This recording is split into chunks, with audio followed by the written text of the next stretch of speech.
Thank you. That was a very generous, thoughtful introduction. By the way, I was married. My wife passed away in 2005. I have not many, many children, but just 3. I've been reading a lot of the Bible lately, and a lot of those folks there have multiple wives. And that would have increased my possibilities. That's not it. But I'd like to begin by contrasting the sublime with the ridiculous. First, the sublime. The invention of writing occurred thousands of years ago, and I can't help but regard it as one of the greatest contributions to human civilization that's ever been made. So you were part of that tradition. First on clay tablets, on rocks, eventually on papyrus, and then somebody in the middle of the 15th century invented the movable type printing press, and suddenly revolutionized the world. Between the time he lost for the Senate and he was elected to the presidency, Abraham Lincoln gave quite a few speeches, including some lectures. One was on inventions and discoveries, and he described the invention of movable type of printing as a revolutionary event. And when I was in graduate school getting a second degree in history, I came across the fact that without the printing press, the scientific revolution that we all read about in our history books probably never would have occurred, because that made available to people multiple copies of ancient works which were carefully hand copied over the centuries. At the same time, it made possible the Protestant Reformation, because of those statements of doctrine and criticism of the Roman Catholic Church suddenly were circulated all over Europe. Of course, we see another revolution closer to home, and that was the invention of the high-speed press in the 1830s, which made newspapers cheap and accessible to the masses of people. And then, of course, radio, television, and the internet. All these have had their effect. Not always for good. I read a piece about a year ago about the internet, about how much I appreciate being able to access all sorts of information at my fingertips. But like every other good thing in the world, it can be abused, and it's been badly abused, not only within our country, but between countries. So with that sobering beginning, let's turn to the ridiculous. How did I ever get the idea that I could write? This is a very odd story. I was a prepubescent person in 7th grade in Cambrian School, Camden, California. And I was doing what most people do at that age. That was talking too much or throwing spit wads or whatever it was I was doing in 7th grade. And a number of us were called out by the teacher. I remember her name, Mrs. Trotzen. She said, write a 500-word essay on why you should not misbehave in class. And the other fellows were groaning that were having to face this project. And I discovered I could whip that thing out in no time at all. I knew exactly why I shouldn't misbehave in class. And the sentences came fairly easily. Now, only in retrospect is that an aha moment, because at the time I didn't place any great significance on it, what 12-year-old person does, okay? But at the same time, looking back, it's pretty apparent that because I did that with such ease, apparently I had found my niche. And the subsequent years showed that. Around that time, a number of us kids in the neighborhood decided to put out a newspaper, and we actually got an article in the Campbell Press about it. But something went wrong with the printing, and it never got printed. So frankly, I don't even remember what I wrote about. But more seriously, when I was a freshman at Camden High School, this is also in San Jose, my sister, who was a junior, invited me to help write articles for the paper, which I readily did. And so by the time I reached my junior and senior year, I was in journalism both those years. And I was mostly concerned and interested in sports, because I love sports. And frankly, the reason I became a sports writer was because I wasn't that good at sports. I just loved to play it, but I wasn't that good. Played a lot of right field, formed a lot of benches. But as a sports writer, I really enjoyed it because I just loved to write about sports. But along the way, I discovered what Walter Lippmann used to call public affairs. My dad was an avid TV watcher, watched the news every evening. And there was one event in particular that really grabbed my attention. And that was when President Eisenhower, I think it was in 1959, made a worldwide tour. A Journey for Peace. And every night, the talking heads, as we now call them, the journalists on NBC News, would come on and talk about the significance of the day's events. And again, I was absolutely riveted. So even though I still love sports and follow it to this day, frankly, politics really got my attention. And there was no turning back. So in college, I majored in journalism, but I minored in political science. Got active in Young Republican and Students Against Communism activity on the campus. Wrote numerous letters to the editor. And as a junior, I became a member of the campus staff of this Spartan Daily, as it was called, at San Jose State College. And when I wrote columns, suddenly it caused a great uproar, about which more later. But after being in journalism getting my degree in journalism and being in the field for only about a year and a half and running out of money, I went back to graduate school because I wanted to rediscover what I had found just a couple of years before, which was the beauties of political philosophy. And the professor that I signed up to take a class from, excuse me, wasn't there. Some other person I'd never heard of, and I was very disappointed. But then it turns out he gave a talk about the Declaration of Independence, which absolutely was the most beautiful thing I'd ever heard, the most thoughtful thing I'd ever heard on that particular subject. And this professor, Robert F. Sassine, became my lifelong friend. He passed away last year at the age of 85, and we maintained contacts over the years. So journalism took a kind of a back seat, except that I did my dissertation at Claremont Graduate School on the mass media, and particularly on the question of objectivity. And 25 years later, I decided to write a book about it. Now, before I turn into the topic of today, I was struck by the imagination of your headline writer for the newsletter. I didn't actually say yellow journalism and fake news, but there it is. I had a more prosaic title, which was The Problems of Journalism or something like that. Please excuse my voice. I've been having trouble with my resonance lately. There are certain landmark events in the history of journalism. Thank you very much. Thank you. It doesn't seem to work.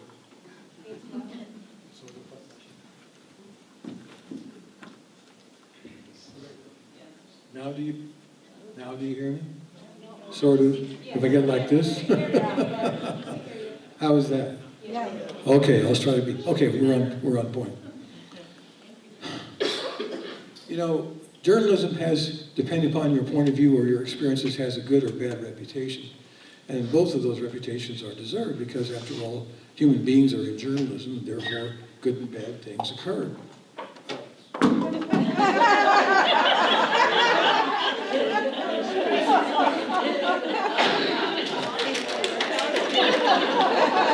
Thank you. Just a little bit. That was even more embarrassing when Marco Rubio took a swig from a bottle of water when he was giving a speech. The primary and beginning event of American history as far as our way of life and our country is concerned is the Declaration of Independence. The Declaration of Independence was published throughout the colonies, who declared themselves to be states.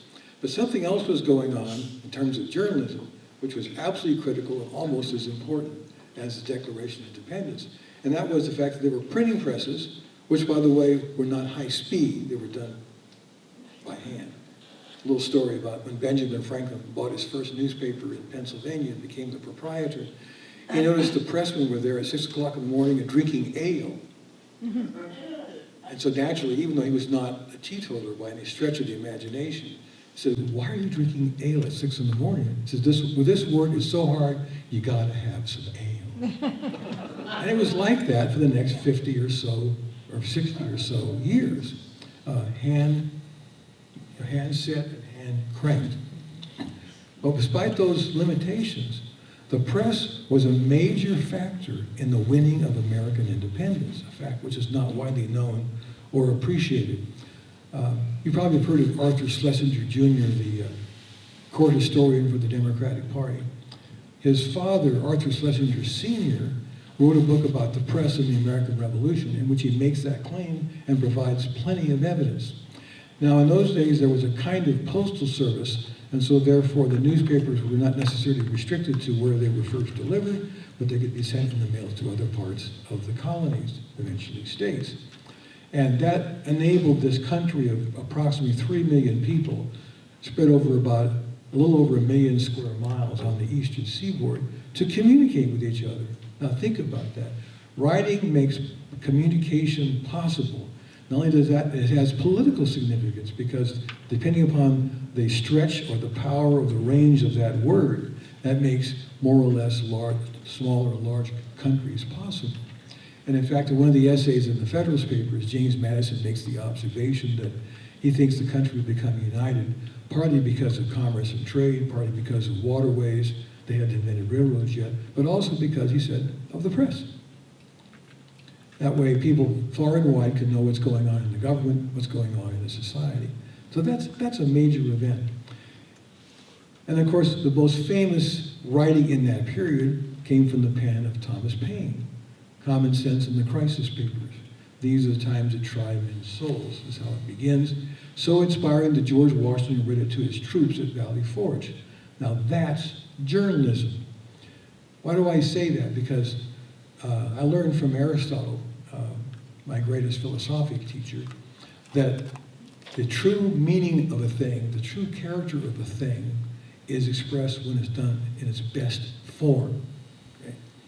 For example, when Mark Antony said regarding Julius Brutus, at his funeral, he said, "Now there was a man." Well, of course he was a man. But when he said there was a man, what he meant was, of course, that this was a man who filled the qualities and characteristics and possibilities of a man more than others. Okay?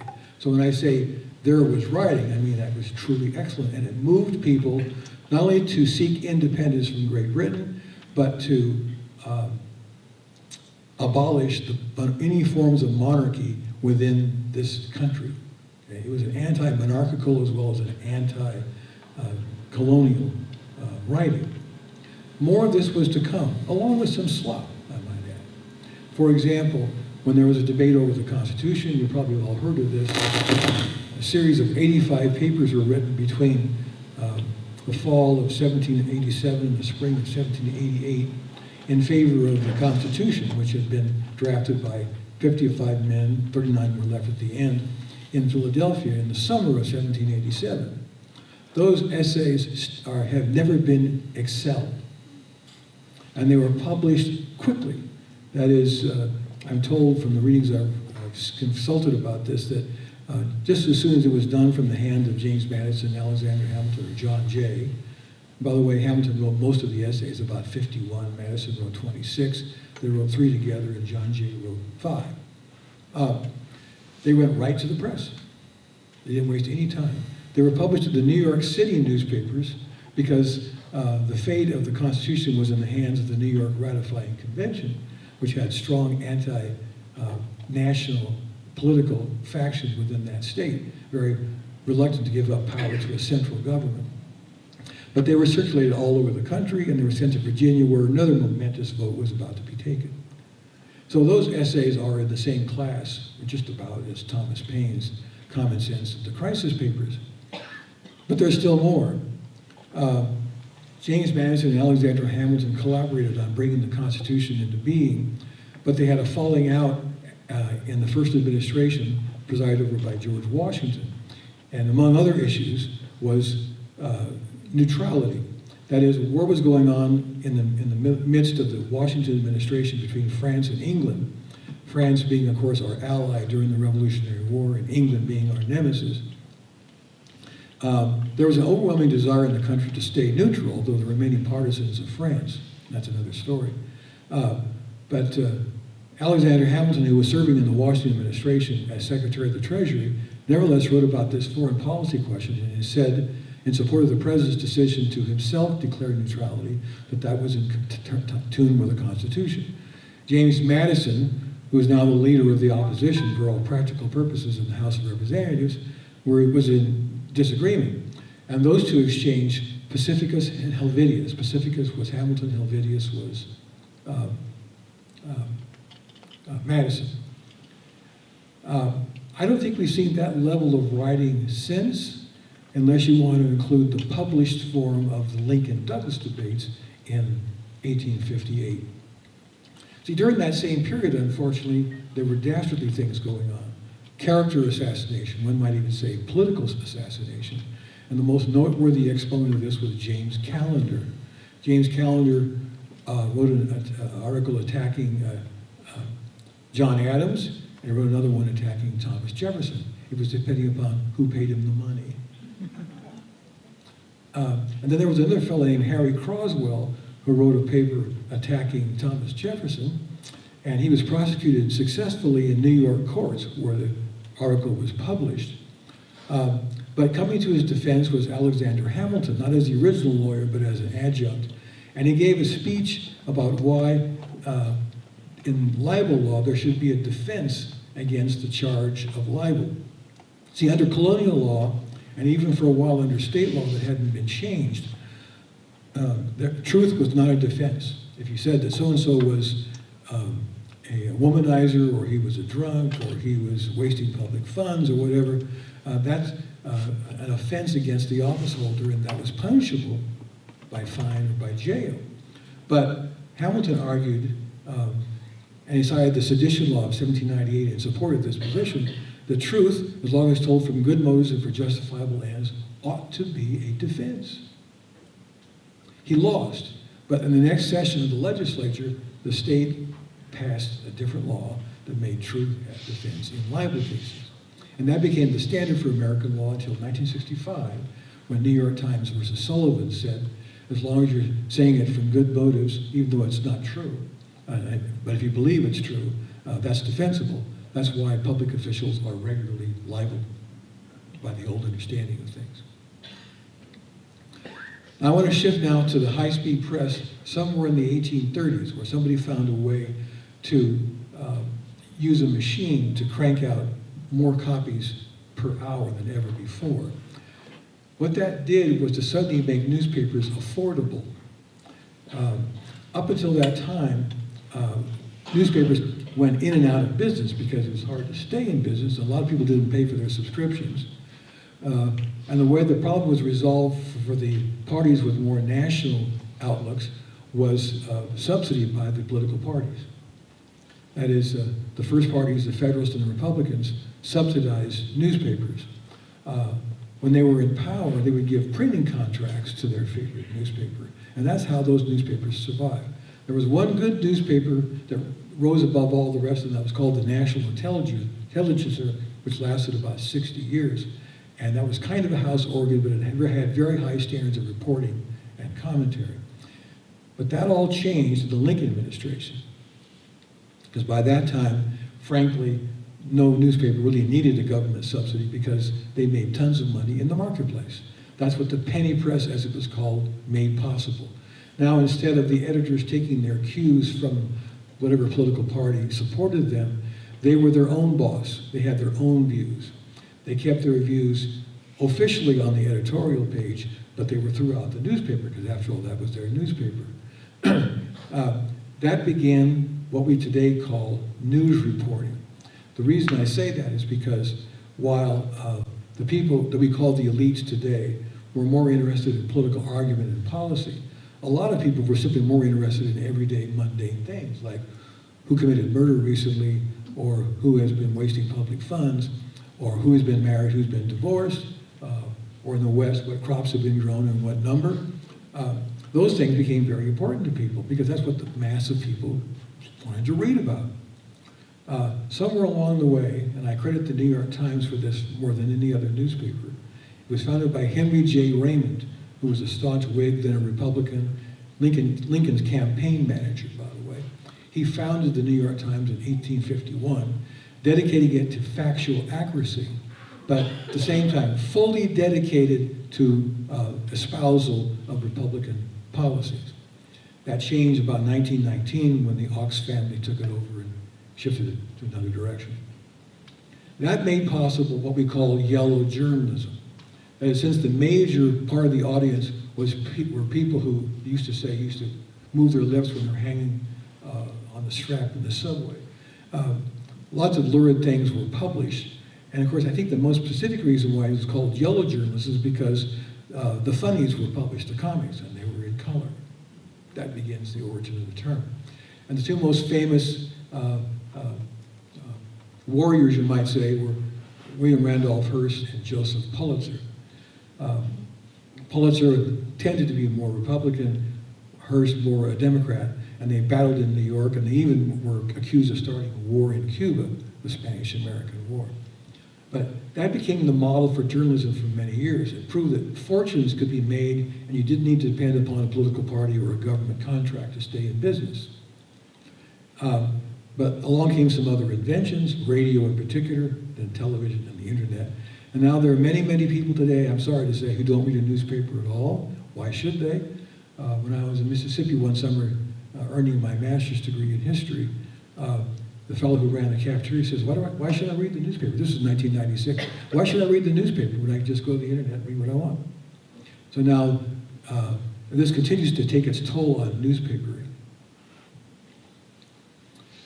Any questions up to this point? I've covered a lot of history, but I wanted to put things into perspective. Now, during that same period of penny newspapers and ultimately yellow journalism, the Associated Press was founded in 1848 in New York, the purpose of which was to provide coverage for multiple cities on the doings of the state government in Albany. Because the telegraph had been invented, it was now possible to send the same version of a story out to multiple outlets. And so people bought into this service. But there was a format which became the standard for newspapering ever since, and to a certain extent even radio and TV journalism, and that is get to the point, get to it fast. And put the most important information first and the least important information last. Why that? Well, because depending upon how much space the newspapers to whom they were sending the article had to allot, they could provide for, say, 12 inches or 15 inches, maybe only 6 inches. Well, then how do you make the cut? You just cut off the required number of paragraphs, and you've got yourself an article that fills the space. You know, there's still a slogan of the New York Times, all the news that's fit, we print. You could say, all the print that fit, oh, I see, all that's, yeah, I forgot. Okay. Yeah. Well, I was going to say, yeah, the joke is, it's all the news that fits, we print. Okay. Now, in my early childhood years, I discovered, without too much investigation, that the editors and publishers of most of the major newspapers were Republicans. There were some exceptions, but most of them were Republicans. This is in the 1950s. But I knew also that most of the reporters were Democrats. And they had gotten a big boost when Franklin Roosevelt was president because he nurtured them in his face-to-face meetings with them, as did his cousin Theodore Roosevelt some years before that. So reporters became a kind of a powerful class eventually because of that kind of prestige. But their calling card was that standard news format, the who, what, where, when, why, and how. And that's what gives them, you might say, access, because as long as you're simply gathering information and you're not grinding, having an axe to grind, then you could be trusted. Well, that came under a lot of criticism. Adlai Stevenson and before him Harry Truman denounced the press as a one-party press in the 40s and the 50s. But in 1964, at the Republican convention in San Francisco, Dwight Eisenhower, the ex-president by this time, said that sensation-seeking columnists and commentators were biasing the news, and that drew great cheers from the Republican convention. That remains a byword among Republicans to this very day. And in our day, we know there's a two-party press. How much there is on one side or another, that's another question. Now, when I was invited to give this talk, I told the gentleman who invited me that I'd recently penned some thoughts on journalism and the question of objectivity. And it's that to which I will now turn. So if you will bear with me, I'm going to read it. I put it in nice big print so I wouldn't stumble too much over it. I call this the elusive goal of journalistic objectivity. Journalists are the most conspicuous and outspoken devotees to objectivity in our modern Western civilization.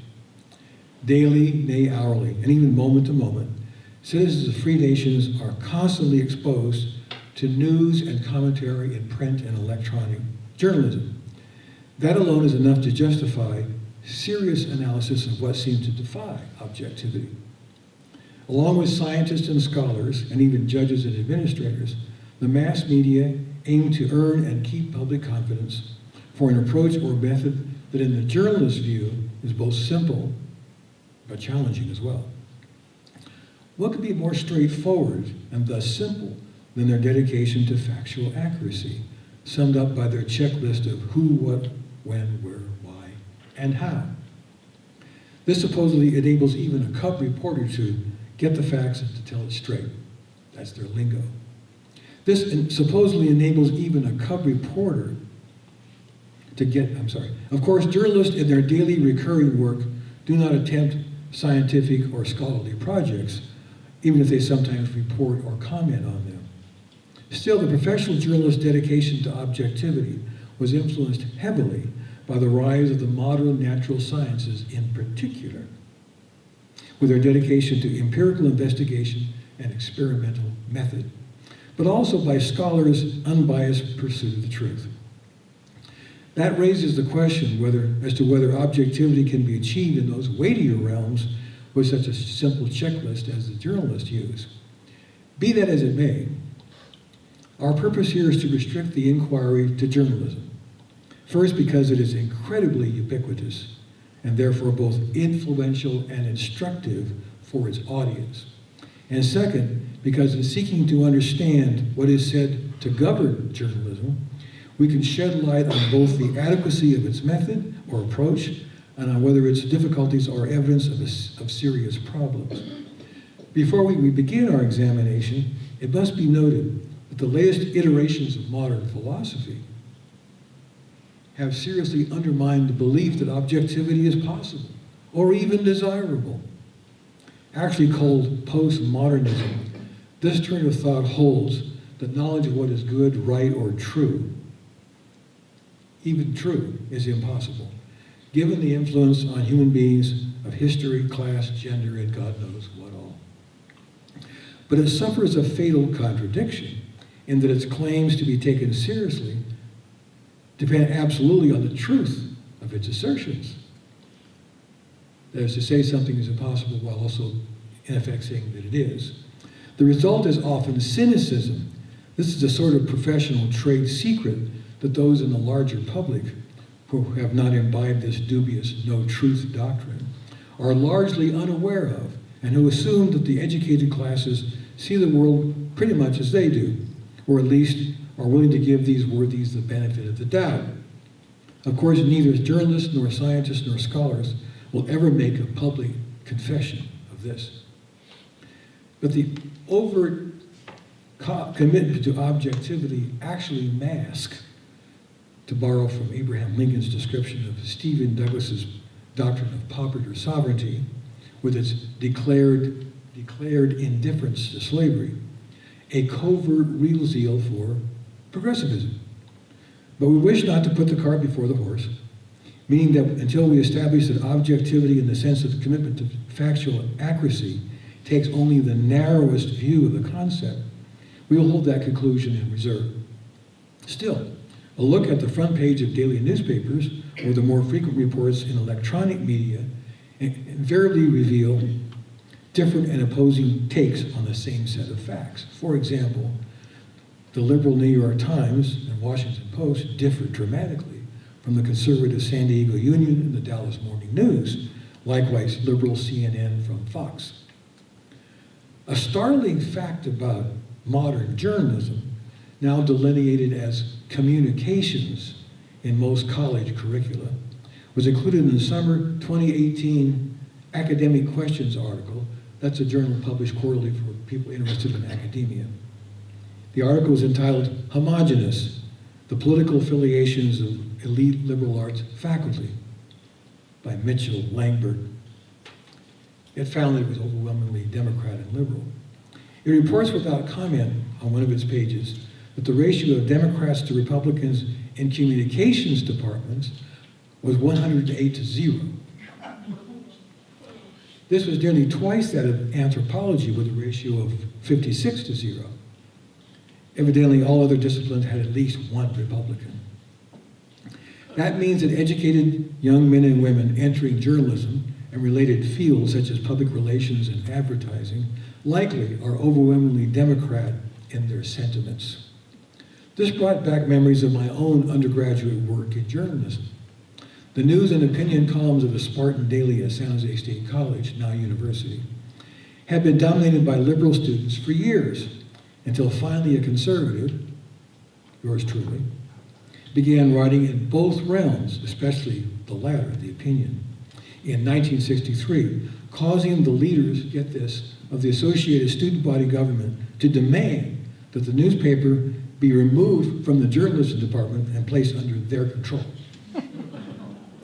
This demand was effectively squashed by the determined efforts of Dwight Bentel, founder and current chair of that department, and himself a Democrat, by the way, in open debate, and that was quite a debate.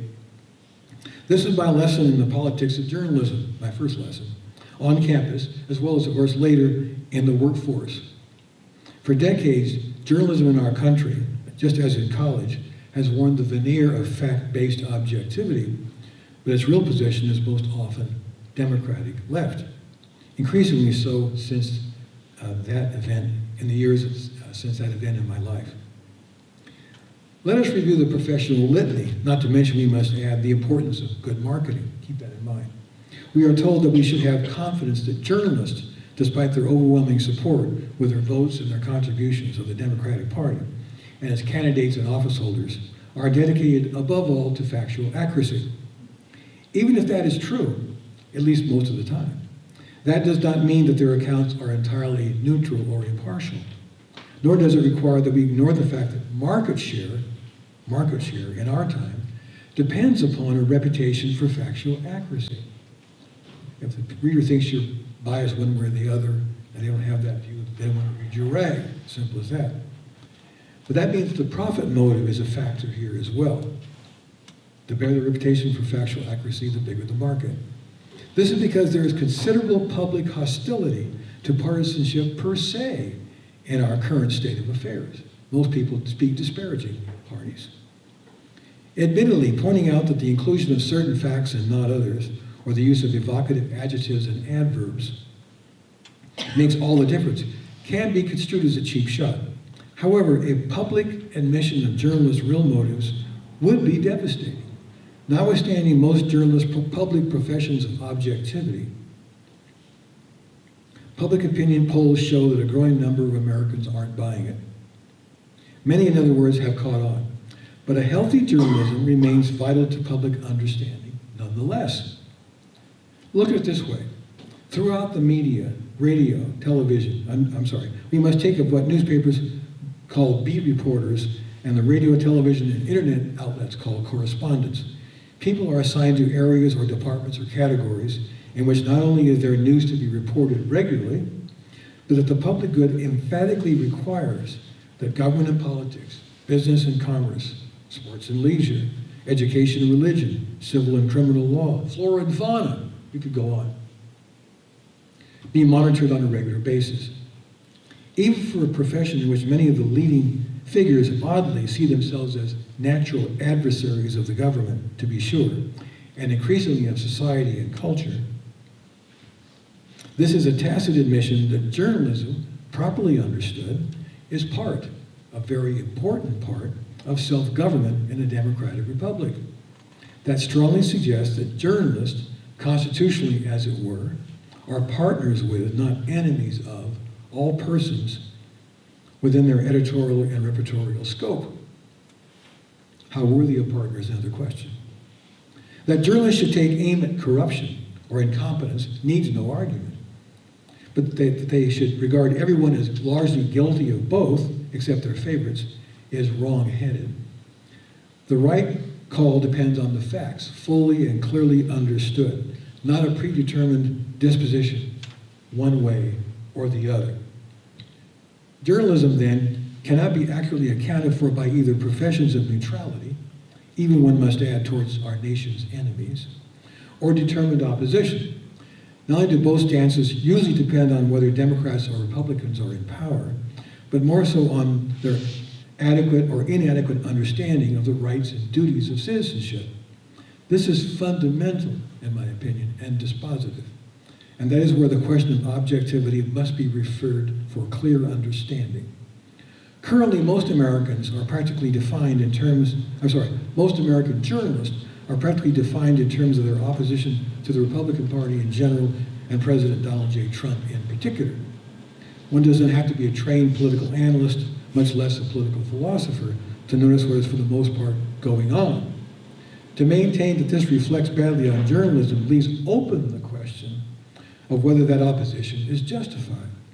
The mere fact that such opposition is no more problematic, on the face of it, than Fox Network's opposition to Democrats in general and President Barack Obama and Hillary Clinton in particular.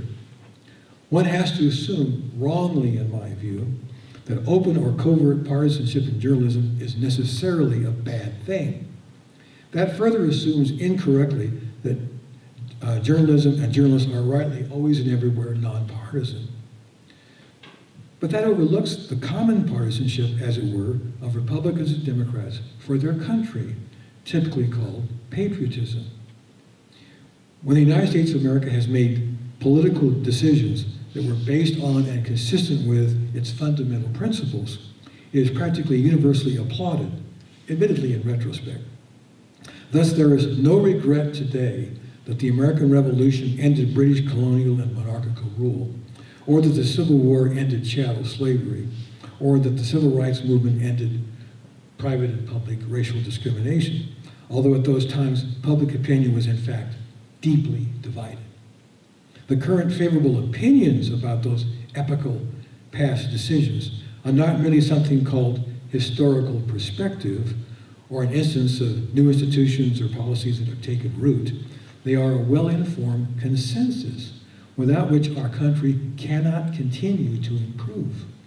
The same could or should be said of the passage of good laws or the implementation of sound policies. That is not idealism, but good citizenship. It is narrow partisanship, not a lack of objectivity, which rejects this. One is thus driven to distinguish narrow partisanship from what former Speaker of the House of Representatives Newt Gingrich once called grand partisanship, meaning America in its great and defining moments. There will always be controversy about these matters, in the media no less than in politics and government and society and culture.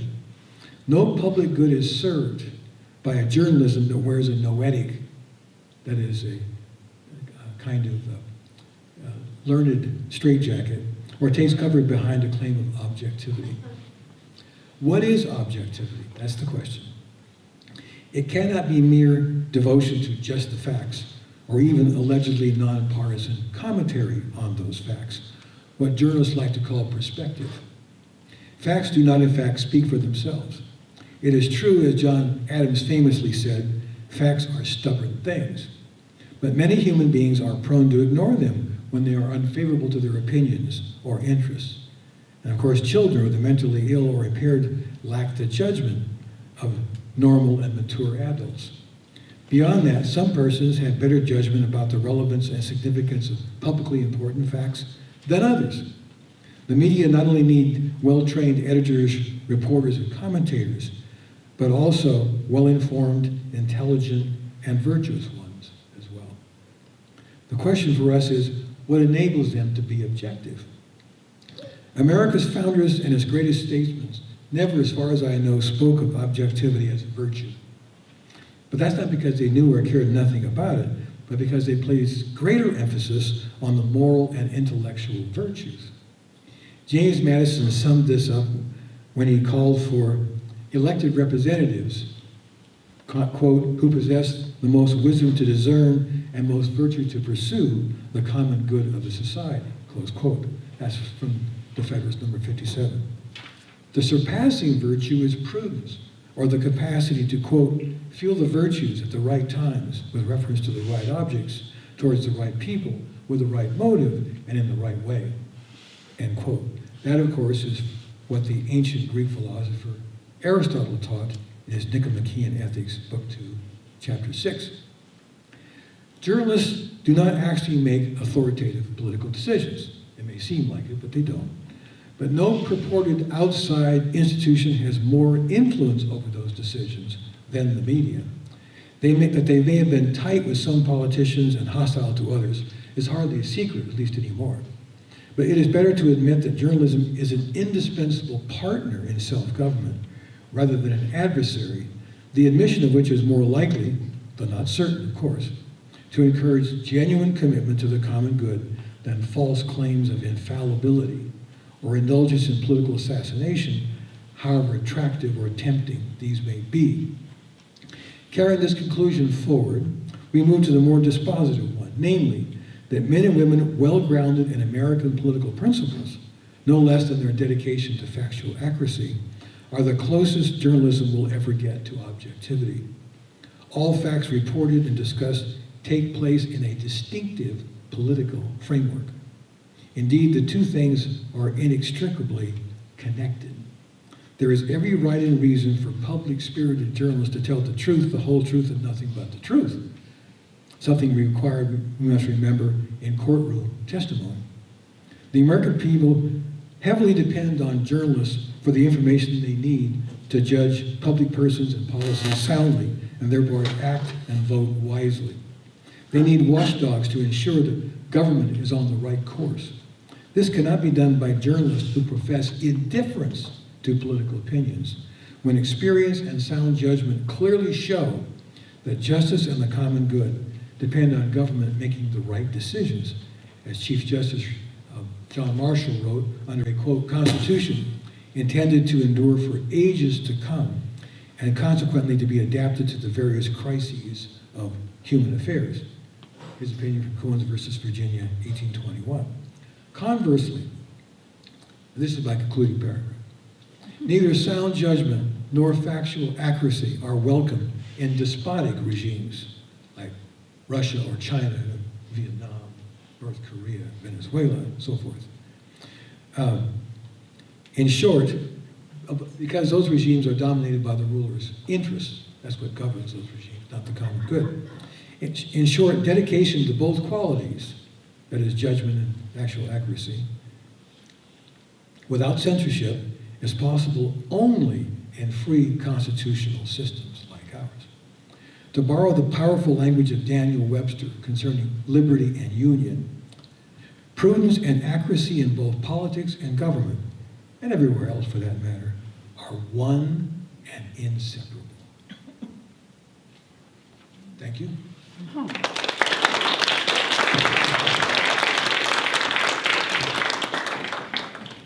Thank you, Dr. Reeb. We are going to take a short break. It was a very provocative talk, which I'm sure you have a lot of questions. I do as well. We can take a short break. Yes, sir. Yeah. I don't have any copies of my book, but I went to the internet and got announcements for the hardback and paperback copy, and you can find those on the table over there where I'm sitting, or I'll just pass them out to you. Thank you very much. Thank you. So we're going to take a short break for intermission refreshments, then we'll get back together and have some. For your convenience, I put copies of the descriptions of my book on that table right there. Still not there. Important detail. It wasn't on. Okay. And so we're going to go ahead with questions and answers. It was a very provocative talk. I learned a lot about American history. It was sort of delightful for me. My father has one of his graduate degrees in history, and so it was wonderful learning and talking about the things again. We do understand there's a lot of wonderful information about journalism and how it affects the press and politics. This is not a place we understand for political views, for political things, so we're going to make sure we limit our questions to about journalism, writing, the art of writing, objectivity, things like that. So I'm going to start with that. So do we have questions that were out here? Yes, sir. Maybe let me come over with your microphone so everyone can hear it.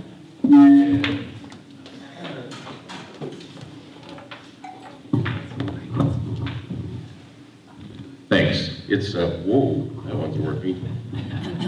Hallelujah.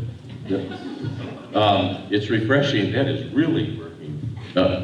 It's refreshing to see someone with philosophy and history melded with journalism as a philosophy and history major, making us almost an extinct breed. So it's just really nice to hear all that. Two questions. One looking for commentary, and the second one sort of a question. I gave you a little heads up. The combination, this is bearing on journalism, the combination of the Supreme Court hearing on stolen valor, which was decided, that you'll remember as American Legion guy, the decision is that it's not against the law to lie. So even though I served in the Marine Corps, I could stand here and tell you I'm a lieutenant general in the Marine Corps, and if no one is harmed, I can't get in trouble because I'm not harming anybody. That was a weird decision. You put that stolen valor decision next to Citizens United, and it seems like it just created a toxin. Because now anybody can lie, knowing they're not going to get in trouble, and they can write anything. So your comment on that one. And then, this just happened a week ago. I still maintain a blog. I used to write for a Gannett paper in Tucson called Veterans Veritas. And I was responding to someone in a very friendly fashion. I work hard to stay friendly. And this guy says, well, isn't it really wonderful that the president passed the Choice Act? They've been trying to do that for 40 years with the VA. Well, the Choice Act was passed in 2014. That's the fact. And then I was being lighthearted, same guy, and I said, well, you know who who wrote the very first national health care plan was Richard Nixon with his buddy Kaiser, and he got turned down because the Democrats didn't like Nixon. So I was trying to point out personality politics, that it's not new. It was going on forever. What do I get back? And this, I'm looking for your response or advice, but you pretty much sort of gave it to me. So what do I get back when I gave two nuggets of just bold mathematical level truth? When the Choice Act passed and what Richard Nixon did. What's the response from this guy? So what? You just made that up, didn't you? Oh. That's what we're living with. Thank you. I was alarmed by that stolen valor decision just like you were. I'm not so upset about Citizens United because that was the case in which some money was being spent on behalf of a candidate fairly close to the election. And the incumbent and incumbents generally took offense at that because they didn't appreciate corporations spending money or anything like a corporation.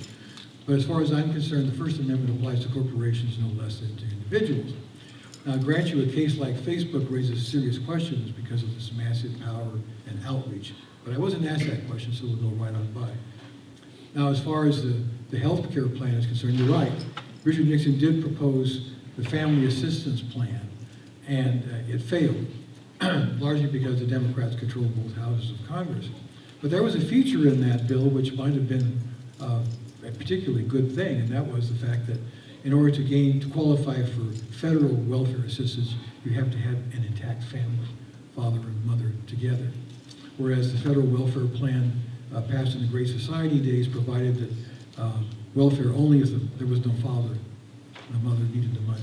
Dr. Reeb, I think the question was a little bit more, was on how do you respond? So if you are either on your webpage, someone's interviewing you, you're on your blog, and they're asking you something and you respond, and then somebody responds, you're giving them facts and details, and they're sort of offhand and saying, well, so what? How would you suggest he responds to that? Well, there is no response. I mean, if people are that flip about it, there's not much you can do. Now, when I have received letters in my email from columns that I've written over the years, some of them have been very, very nasty. But as long as they're writing something, I will respond to them, more so than they ever expected. It probably surprises them. But if they say, so what? Well, what can you say? I mean, that's just the end of the conversation. They have to live with themselves. I don't. I think it is very difficult in this day and age to try and be nice, like you said, Mike, and respond, but at the same time give as much information as possible and still realizing that not everyone will like your response. I wanted to thank you for playing into my headline about yellow journalism, but you didn't say much about our fake news problem that we've got. And I know that with the internet and the blogosphere, as they call it, when that opened up doors in 2006 and 7, I started 2008. So when that all started up, we knew we had trolls. That's Trolls, if you don't know what that means. It's people who instigate for fun and no profit necessarily. And they just are lousy people hiding at home, causing trouble. And so I think this, if you have any input on that, I think the fake news is just kind of an extension of trolling and being irritating and being a rabble-rouser on the internet. Well, I didn't use the word fake news in my comments. No, I did. But what I'm saying is, I talked about it in effect, because things appear in the newspaper which may or may not be accurate. But it's really not so much, I think, although certain blatant cases where flat out wrong things have been published, it's mostly the slant you put on things.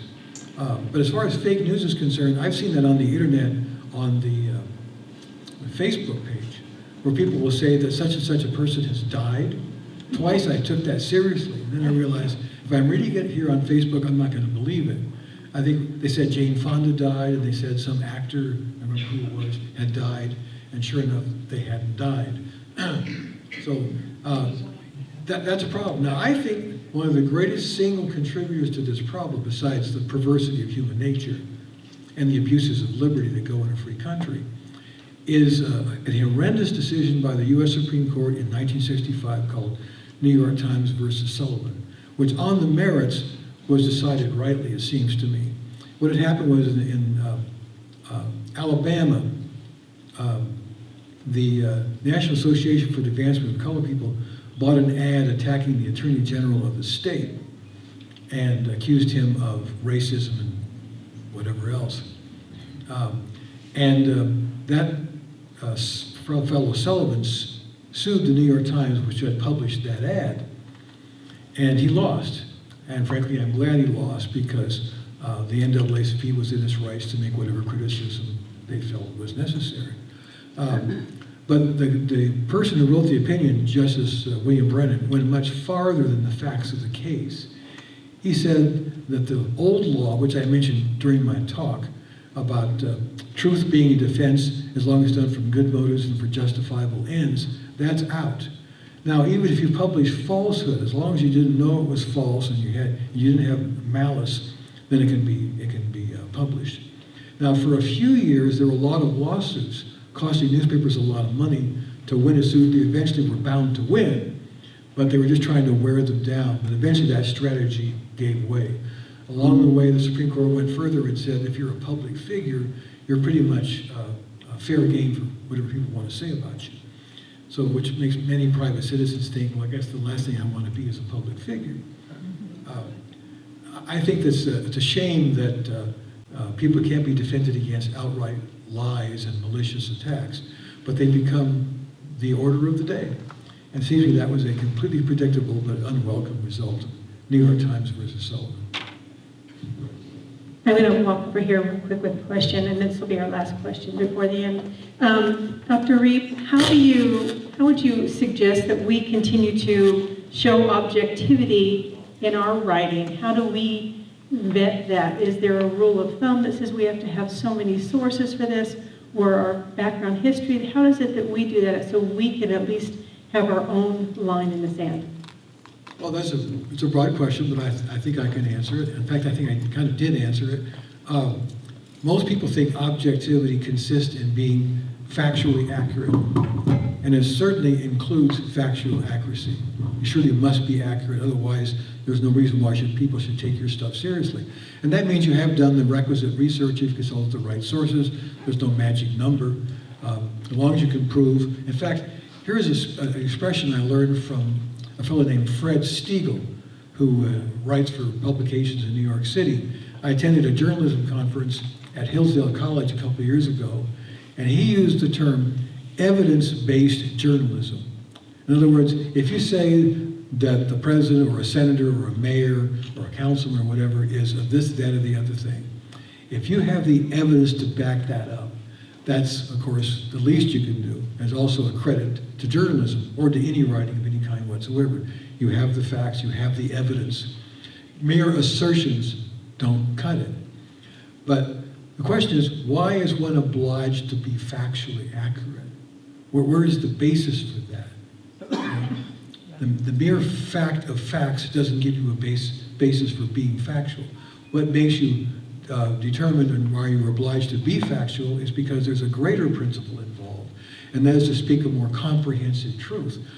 Out of the great universe of facts, reporters pick out this, that, and the other fact. In fact, there was a marvelous article in the U.S. News and World Report when it had that title back in the 1990s about how the New York Times puts together its front page.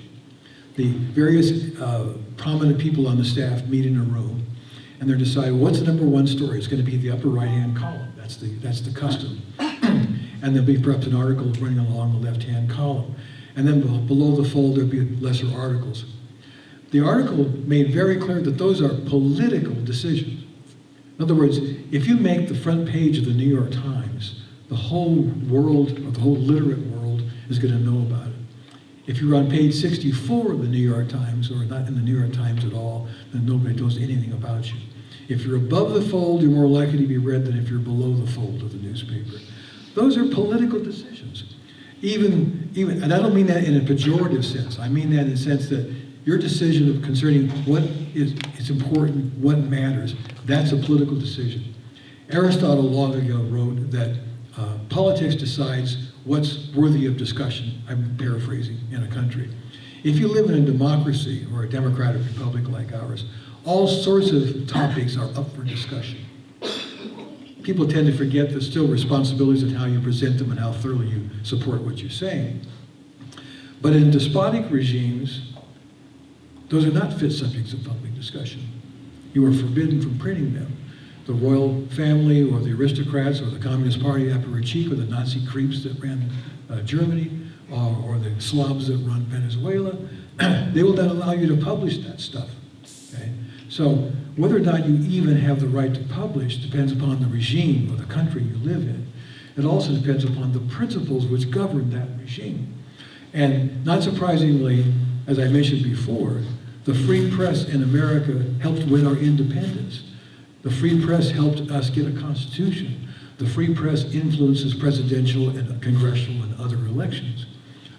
So when you write an article, it can be reduced to a routine. When I was a student, I learned that routine. Okay, certain basic facts you want to get out. But there's always a context in terms of which something appears.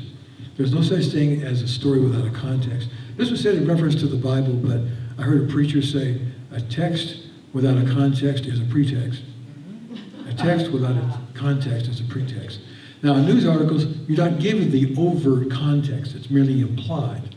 On the editorial page or the op-ed page, it's made more specific. But you can be sure that it makes a difference what your point of view is in terms of what you publish. Of course, there's plenty of overlap. Okay? But again, two things required. A commitment not only to factual accuracy, but to understanding and applying and thinking through the principles of the country in which you're free to publish this information. Thank you. We have, we're running out of time. We have one last comment, and then we're going to go ahead and take our raffle. Hi. My name is Alan Reeb, by the way. We might be related. I spent 30 years with Reuters. I started out as just a lowly photographer. They used to send a writer with me, so I would give him the picture, and he would write who, what, when, and why. Well, one day, the editor came to me and said, you know what, Alan, he said, we can cut out the writer. He said, why don't you just give who, what, when, and why, and you take the picture, and I said, fine. So everything went okay for a while, and then I was involved in a pretty big news story in Mexico with a presidential candidate was assassinated, and I'm the guy who got the picture of the guy who did it. So all of a sudden, okay, there was an assassination in Tijuana, about like 93 or 2, his name was Coliseo, and I happened to be there and I got a picture of the guy who did it, okay? So I told, you know, my editor what I had, whatever, and they sent a guy down to get the picture and all this kind of stuff. And then the Mexican government heard about it, so they came to me and they said, look, you know, can we get the picture? I said, yeah, but don't use my name. I'll give you the picture. You don't know where it came from. I don't want to be involved in this. It's whatever. Right? Well, then my editor in DC decided that he was going to run this picture with a story that I never wrote, and he put my name on it. So now, I literally went to DC. I left Mexico, went to DC on my own nickel and said, what are you doing? I said, I did not write this story. I did take the picture, but I pretty much didn't want everybody to know. And you were not factual in what you did. And they tried several more times to do this to me. And I finally had to say, look, if I give you the picture, I want to get paid. I give you the picture, I give you the story, that's fine. I don't want my name on it. Put John Smith, I don't care. But from now on, I don't want to do this. It's fraudulent, okay? And the funny thing about this is that in the headquarters in Washington, D.C., they have a poster in the Reuters office after they did all this stuff to me, and it says, freedom of the press does not guarantee us the truth. So I'm coming from the other end where my editors were making decisions for me and writing fraudulent stuff that never occurred. So I just thought that might be a little segue into what you were talking about. In my brief days with the San Diego Union, right out of college, I was sent to cover a little traffic jam. It was the racing season at Del Mar, and the highway department was doing work that was going to block traffic. And the editors of the newspaper were very upset about that. So they sent me with a photographer out to look at this traffic. He got on a bridge. And the traffic really wasn't that heavy, but the way he aimed his camera, he was able to make it look like there was a really tight line of cars. And after he took the picture, he says, well, that stacks them up. He carried out his order. That was supposed to demonstrate that there were terrible traffic jams. So those temptations are always there, and they probably happen more frequently than we care to admit. And I contend the greatest restraint on the press, although I don't overlook the necessity for good laws like libel laws and so forth, but the greatest single thing is opinion. As long as the opinion of the American people is sound, then the press knows what its limitations are. But if the American people are not clear in what they believe in, do not appreciate that ours is a free country that has certain responsibilities to go with citizenship, these abuses will continue as long as human nature is. Thank you. Thank you.